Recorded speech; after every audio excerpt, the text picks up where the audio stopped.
You did this almost. Except for the asterisk. Yeah, don't worry. So up next, former Congressman Chris Bell. Give it up.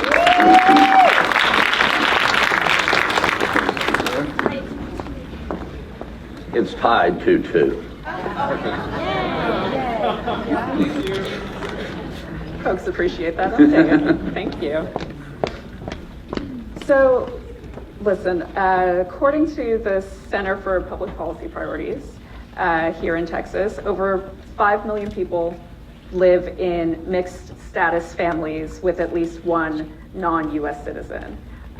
More than 1 in 4 children in Texas has a non-citizen parent. As Senator, what would you do to ensure that our communities feel safe to interact with our public safety system, our justice system, and also to receive the public services for which they are eligible? Well, even going back to when I was serving on city council, Royce, this was an issue because the city of Houston has long had a policy to that people would not be checked regarding their immigration status if they reported a crime or if they went to the hospital. And that was very important to the people who were working with the immigrant community that stay in place and that be advertised so that people would continue to stay safe or feel safe. Because from a public policy standpoint, obviously you don't want sick people not feeling like they can go get medical treatment.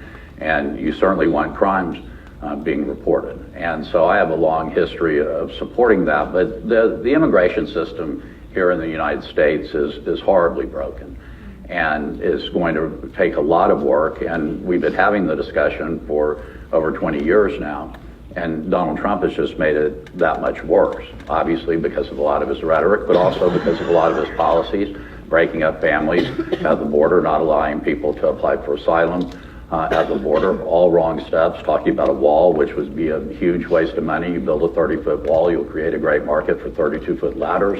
I mean, none of what he has proposed makes any sense whatsoever. And one of my highest priorities would be making sure that we create a pathway to citizenship, first of all for the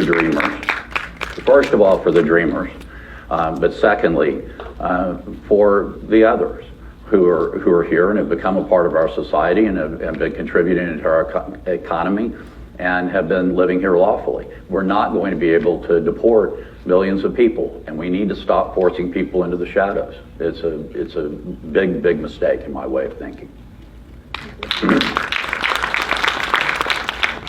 We've asked this variation of a question to other candidates as well, but what's your elevator pitch? What's your core message to voters? Why you? Well, I think experience counts, Kevin. I've been to Congress. I'm the only one in the race who's actually served in Congress. I'm the only one in the race who's actually run statewide before. And I don't think, whether you're talking about law or medicine or plumbing, experience counts. And it helps to know how the system works and know how to get things done. And even though I got redistricted during that first term in Congress, if you look at that one term, it was pretty eventful. I mean, we started a caucus that became one of the most popular caucuses in the House, the Port Security Caucus. I was one of 2 freshman members that was appointed to serve on the whip team. Things were moving in a very positive direction. And then I also filed the ethics complaint against the most corrupt politician in America, Tom DeLay. And he was unanimously admonished by the ethics committee. And I think it's very important in this race that we have a nominee who will bring that kind of fight and who's demonstrated he will stand up and fight. And when I got redistricted, I didn't just come home and lick my wounds. Instead, I ran for governor. And we came, and during a very bleak time for the Democratic Party in Texas, and we came within 9 points of beating Governor Goodhair and Rick Perry.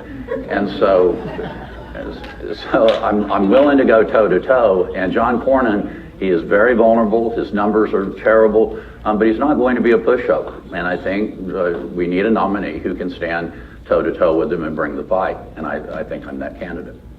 I think he goes by Secretary Goodhair. On healthcare, you have come out in support for Medicare for all. Not every one of your opponents has done so. What's your rationale for supporting that? Well, what I favor is access to Medicare for all, because I said at the beginning of this campaign that I wanted to meet people who like their private policies, and I did. There are people out there that are working for large companies or maybe are members of labor unions where they've negotiated a very good health care policy, and so they don't want those policies taken away, and I understand that. But while I think the Affordable Care Act was a giant step in the right direction, it did a lot more for accessibility than it did for affordability. And so you have a lot of folks like me who are small business owners with a small law firm, and I talk to other folks who are similarly situated. It's the highest cost item we face, and usually for terrible coverage, plans that are basically catastrophic care plans because the deductible is so high. And so the only way I think we're going to get the private insurance companies to play fairly, if they want to stay in business, is if there's a public option and people are allowed to buy into Medicare before the age of 65. And I think if you see that, you'll start seeing them change their act, and you'll both improve affordability and increase accessibility. So that's my favorite. And let me add why it's so important in the state of Texas.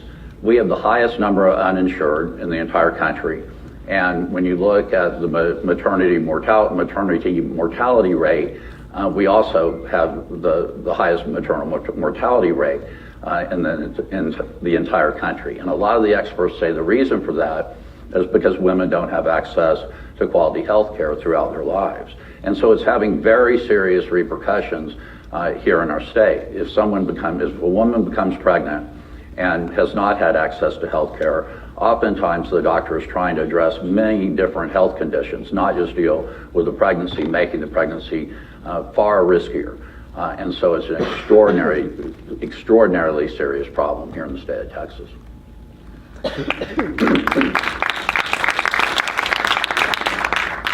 Transgender people are vilified from the White House on down into Texas by many Republicans in this state. LGBT people can be still fired for their sexual orientation and gender identity. As a senator, how would you stand up for the 700,000 LGBT people in the great state of Texas? Beyond supporting the Equality Act, I know you do. I'm just trying to get a sense of what would you do sort of on a regular basis to engage the fight in Washington? Well, as you know, presently it doesn't violate the law to fire someone or discriminate against someone based on their sexual orientation. And that has to change. We need a change in the law, and I would clearly support that. No one should be discriminated against in the workplace or be treated unfairly in the workplace because of their sexual orientation. And I think I've demonstrated that I'll always stand with the LGBTQ community. Then received the HRC award in Houston, both as a member of City Council and as a member of Congress. I think the only one to ever receive it on two different occasions, and really for just doing the right thing by recognizing that's one of the great civil rights battles of our time, and I wanted to be a part of it and wanted to stand up for fairness. And it's been a very long battle, but we've made a lot of progress, but we're not all the way there yet.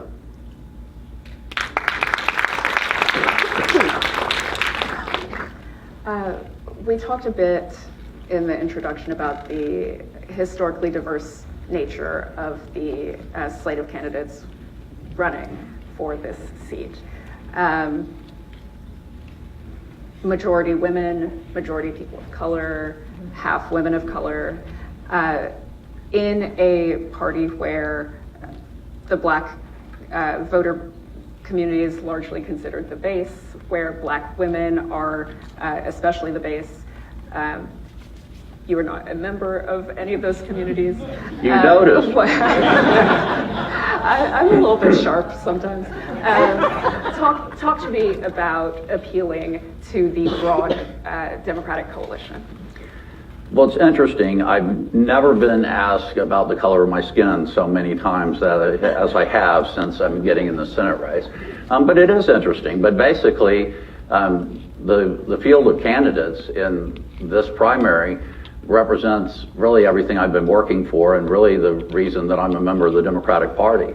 I joined the Democratic Party because I wanted to be part of the party that lifts people up. And I have been in this fight for a very long time. And a lot of that all of that time is a champion of diversity. When I first got on the city council, we had a war going on. They were trying to end the city's affirmative action policy. Bob Lanier was mayor at the time. He certainly didn't want to be the only Anglo sitting at the council table defending the affirmative action policy, and because I had become a member of council, he didn't have to be, because I think that everybody deserves a place at the table, and that's what the affirmative action policy did in the city of Houston. As a member of Congress, I received an A rating from the NAACP. I've always, recognized that, different communities have different needs and tried to understand those issues and speak to those issues, and that will be no different as a member of the United States Senate. I think one thing that's very important, you have to be able to listen. I think one of the best lessons from running statewide, you realize that we have this vast state that's more like a country, and every area of the state is a little bit different with different concerns and different needs, and you really do need to be willing to listen to those and respond to those. And I think I have a demonstrated record of being able to do that.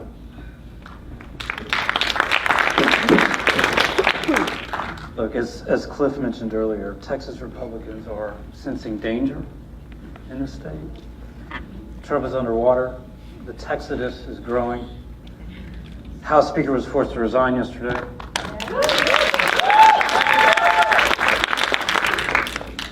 There are at least six U.S. House races that are competitive.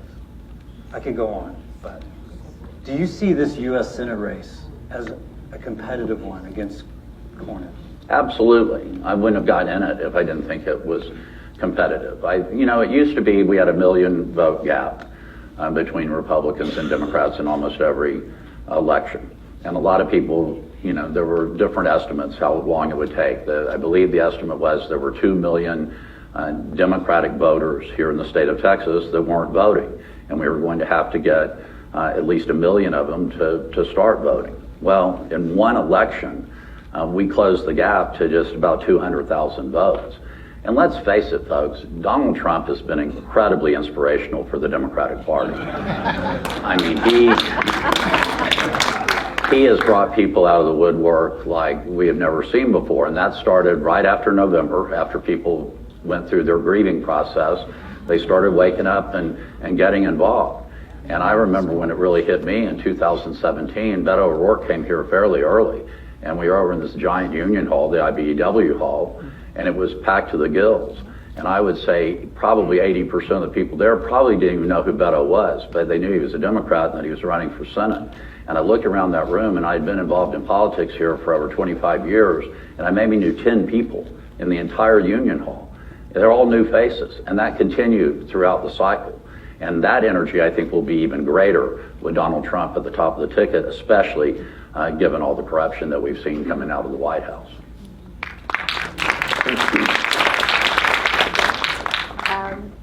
The Gracie question. What is your path to victory in this race? Well, the path to victory is making it very clear that John Cornyn, up and down the line, whether you're talking about health care, climate change, a woman's right to choose, LGBTQ equality, name an issue. He's wrong on every single issue, and he's completely out of step.